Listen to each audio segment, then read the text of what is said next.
couper votre caméra. Je vois que nous sommes maintenant nombreux à être rassemblés aujourd'hui. Je me réjouis du succès de notre proposition de rendez-vous mensuel et vous remercie d'y avoir répondu favorablement. Pour présenter ces mesures destinées à faciliter votre recrutement, je passe la parole à Madame Kwan de la Direction régionale de Pôle emploi, puis lui succédera Monsieur Zarka du Conseil régional qui nous précisera l'accompagnement particulier proposé par la région. Madame Kwan, je vous en prie. Merci, Monsieur Parnaudot. Eh bien, écoutez, bonjour à tous. Je m'appelle donc Danielle Kwan et je suis chargée de relations extérieures au sein de la direction régionale de Pôle emploi Pays de la Loire. Et aujourd'hui, j'ai le plaisir d'intervenir à cette occasion pour vous présenter, comme vous l'a dit Monsieur Parnaudot, des solutions pour vous aider à recruter. Donc, ma présentation va être très rapide. C'est le format de cette séance. Mais bien évidemment, les conseillers Pôle emploi sont à votre disposition quand vous souhaiterez aller plus loin. Donc voilà, je vais vous présenter donc les premières mesures. Si je peux, voilà, merci. Donc, 2 mesures. En fait, les mesures sont liées au contrat de travail que vous allez pouvoir proposer. Vous proposez un CDD, eh bien, il y a une mesure qui s'appelle l'AFPR, Action de formation préalable au recrutement. Donc, vous l'entendez dans les dénominations, c'est bien quelque chose pour préparer une personne à rejoindre votre entreprise. Donc, si vous proposez un CDD entre 6 mois et 1 an, donc c'est cette mesure qui va pouvoir vous être proposée, une formation, 400 heures de formation, donc en amont de l'entrée dans votre entreprise, donc c'est-à-dire que la personne n'est pas salariée de votre entreprise, elle est bien rémunérée par Pôle emploi et la formation est payée par Pôle emploi avec la participation du conseil régional. Donc, 400 heures de formation qui peuvent se faire en interne, en externe ou en tutorat. Avec donc des prises en charge qui varient entre 5 et 8 euros si c'est de la formation donc du tutorat ou de la formation en externe. Et comme je vous le disais, statut de l'apprenant, stagiaire de la formation professionnelle.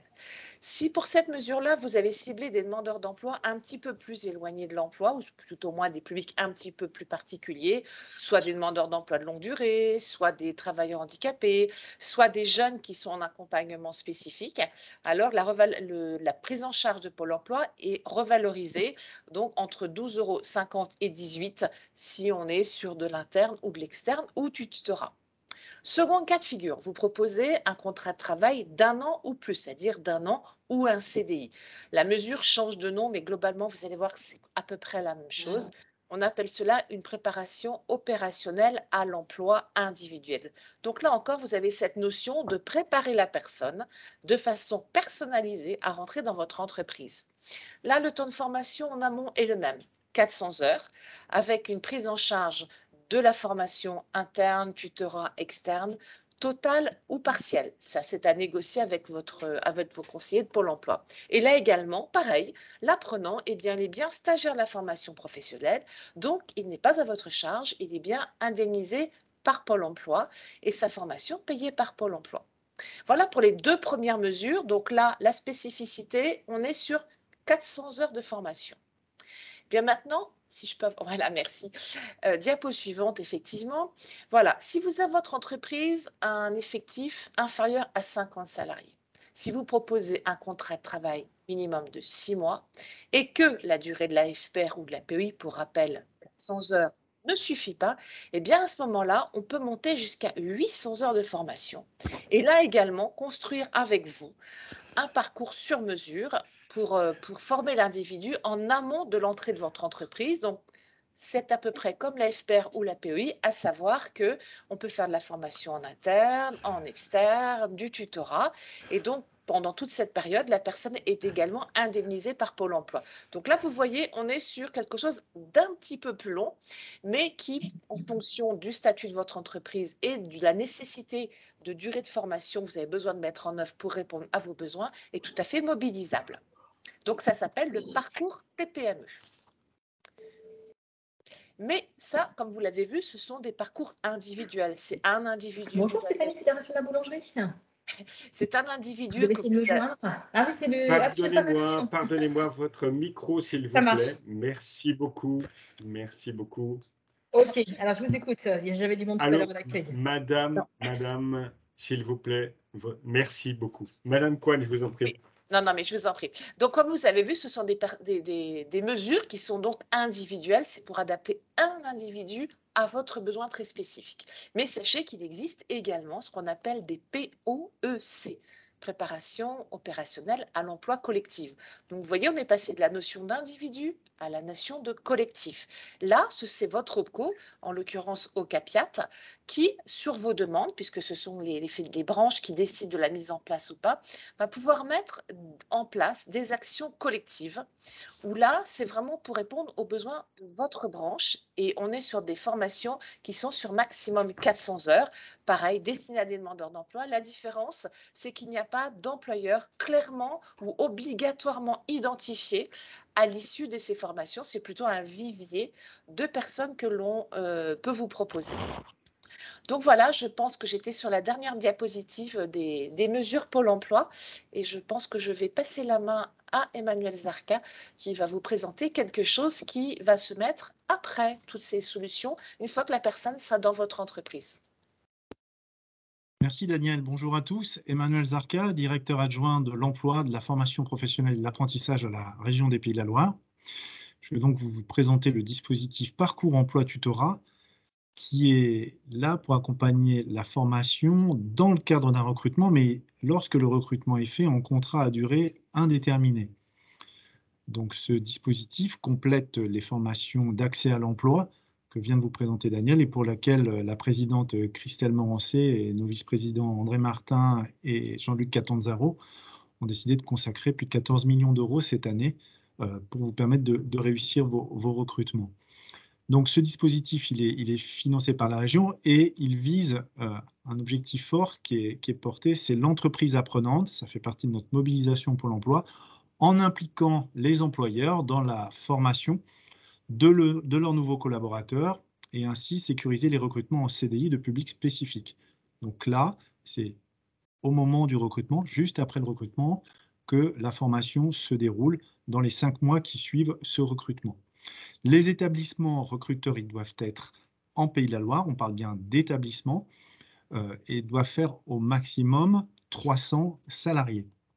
Ils doivent proposer un contrat à durée indéterminée et pour recruter un demandeur d'emploi répondant à des critères spécifiques. Ces critères, c'est soit le demandeur d'emploi, il a un niveau infra-bac, soit il est demandeur d'emploi de longue durée, 12 mois, soit il est bénéficiaire du revenu de solidarité active ou il est reconnu personne handicapée.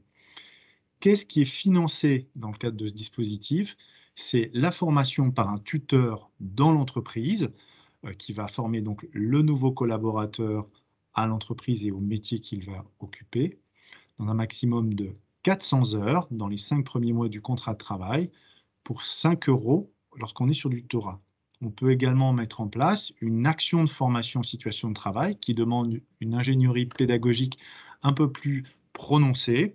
Là, la prise en charge, c'est 7,50 €. Là, c'est le coût salarial du formateur qui est pris en charge pour le parcours emploi tutorat, pour le tutorat, pardon, et la FEST.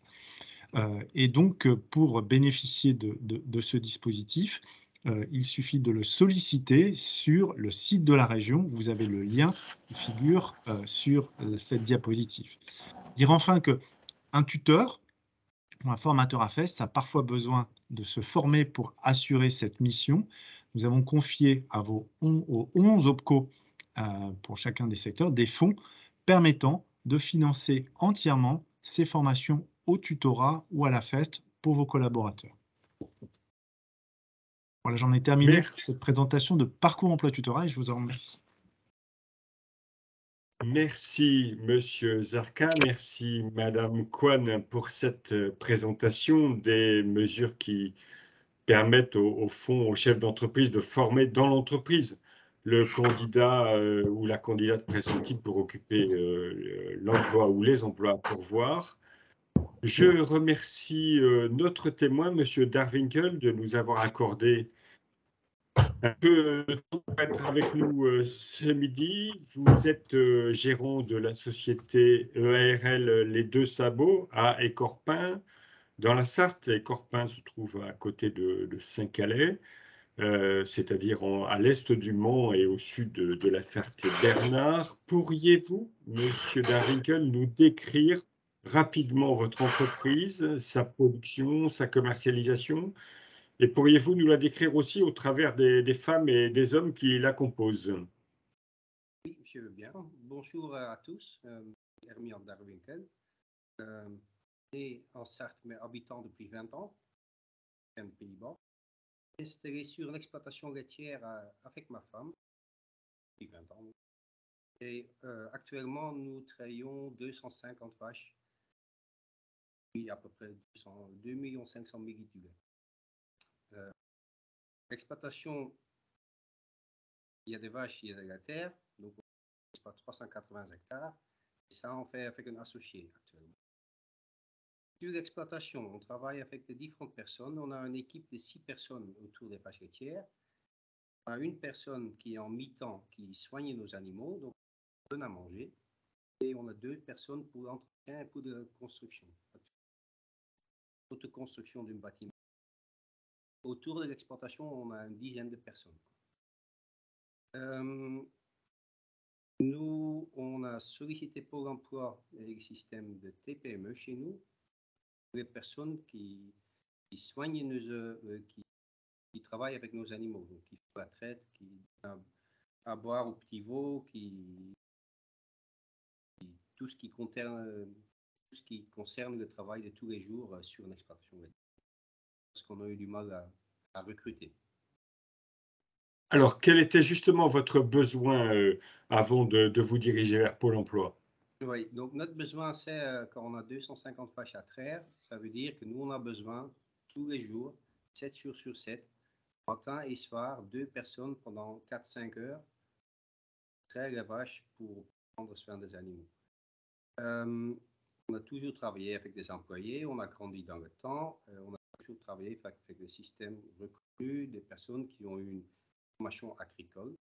Et les dernières années, on a eu du mal à trouver ces personnes-là. Donc,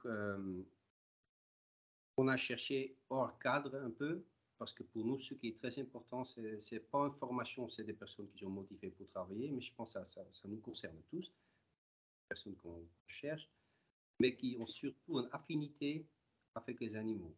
On travaille avec les animaux, il faut que ça, c'est primordial. Ces personnes, ils aiment ça. Donc, on a commencé à chercher des soigneurs animaliers sur une ferme laitière et passer pour ça par Pôle emploi, ce qui nous a donné beaucoup de réactions. Mais des personnes qui veulent travailler, ils aiment les animaux, mais qui ne connaissent rien au niveau de la vache laitière. Donc, ces personnes-là, on a trouvé 5 personnes au printemps, mois de mars, ou entre mois de février et mois de mars, qu'on a passé par une stage d'insertion de 15 jours sur la ferme. Basé là-dessus, ça nous a plu. On a démarré avec 5 personnes le système TPME. Et nous, donc 800 heures de formation entre mi-mars jusqu'au mois d'août.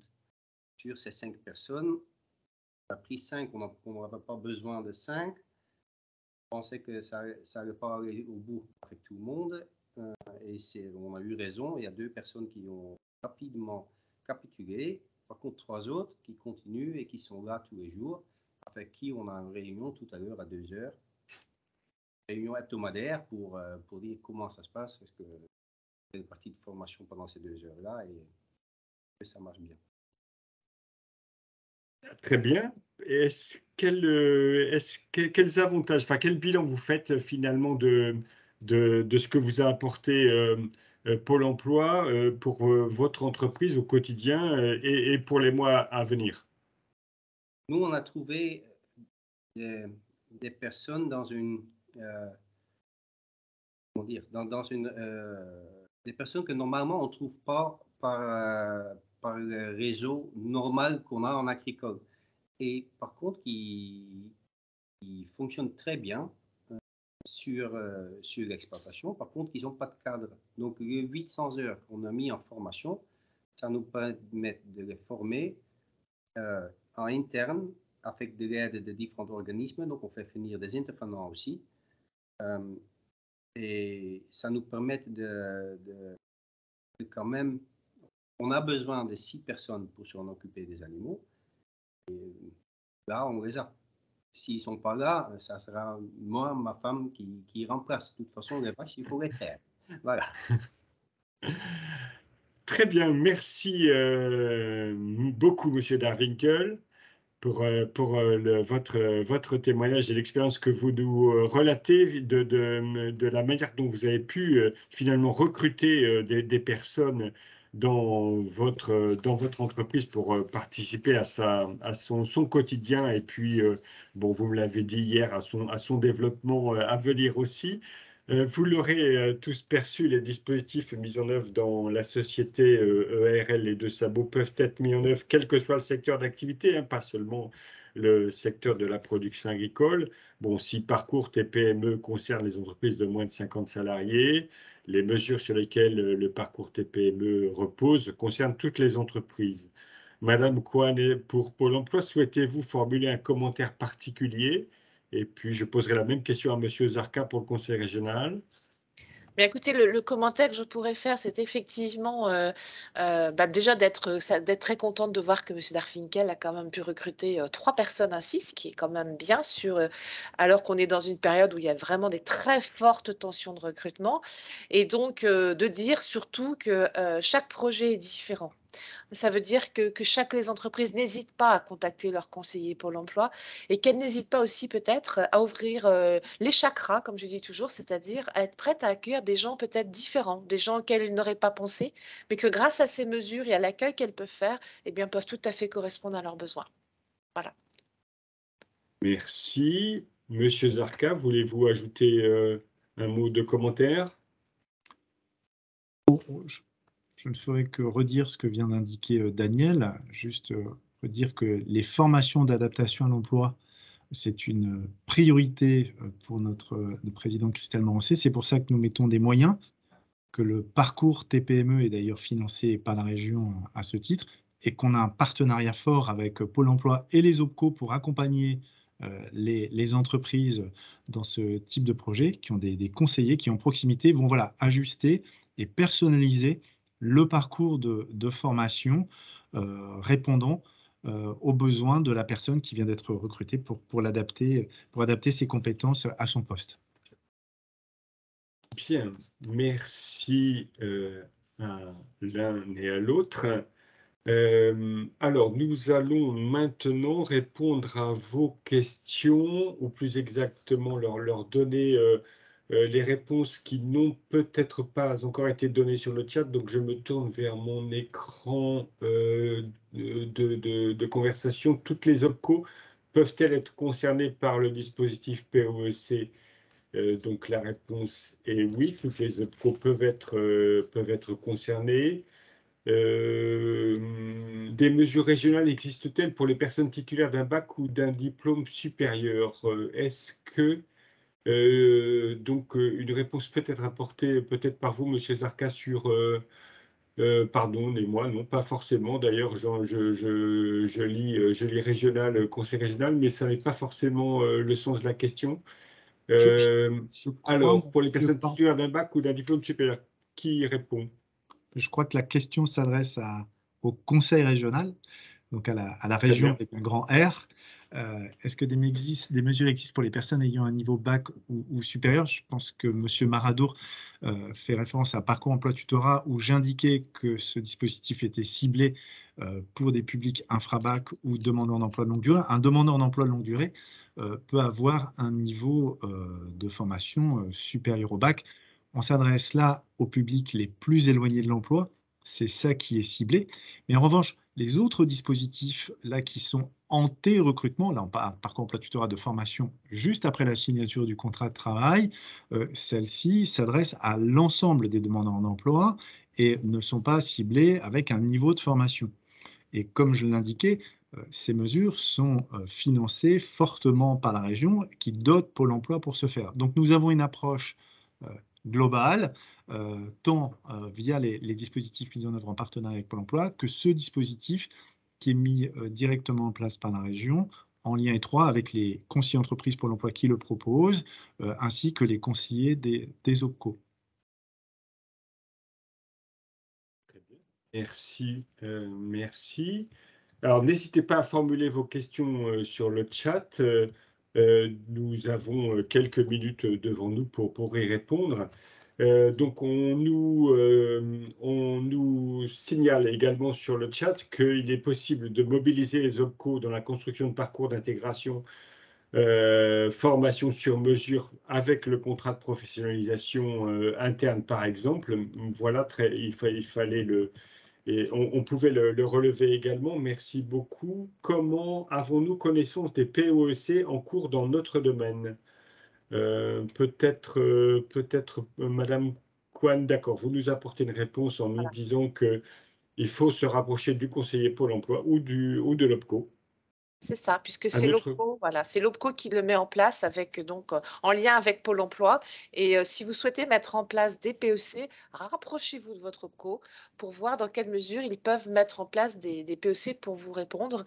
Mais vraiment, je vous incite à le faire. Et donc, votre OPCO, sauf si je me trompe, mais je ne crois pas, c'est OCAPIAT. Pour l'agriculture, mais bien entendu, pour l'agriculture et l'ensemble des entreprises agroalimentaires, mais les participants à cette conférence relèvent d'autres secteurs, bien entendu, et donc il existe d'autres OPCO pour les autres secteurs d'activité, donc ils sont au nombre de 11 au total, donc il n'est pas trop difficile de trouver quel est l'OPCO dont dépend l'entreprise. Et puis en tout état de cause, je pense que l'organisation professionnelle dont relève l'entreprise ou qui est que représente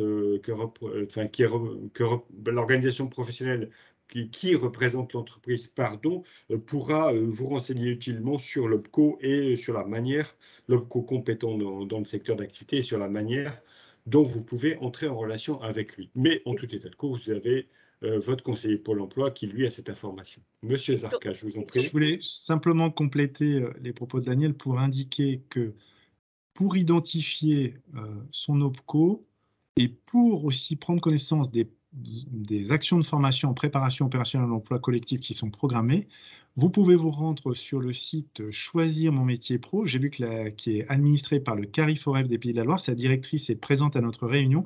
Je pense qu'elle ne manquera pas de vous adresser dans le fil de conversation les liens vers ces sites où sont recensées les préparations opérationnelles à l'emploi collectif. Et vous avez un lien dans l'espace qui est dédié au tutorant d'entreprise également qui vous permet avec votre numéro SIRET de pouvoir identifier votre OPCO si vous ne le connaissez pas. Eh bien, voilà une réponse très pratique. Merci beaucoup, Monsieur Zarka. Et merci au CARIFOREF pour son organisation de cette information. Le secteur de l'intérim est-il éligible aux mesures présentées ce jour? Madame Kwan, peut-être? Oui, alors tout à fait, le secteur de l'intérim peut tout à fait accéder à ces demandes. Encore une fois, c'est le contrat de travail proposé qui fait la différence derrière. Donc, nous mettons régulièrement en place des AFPR, des PEI, parcours TPME, je pense qu'il y en a un petit peu moins, pour être tout à fait franche avec vous, je n'ai pas vérifié l'information, et des PEC, il y a énormément de PEC pour l'intérim.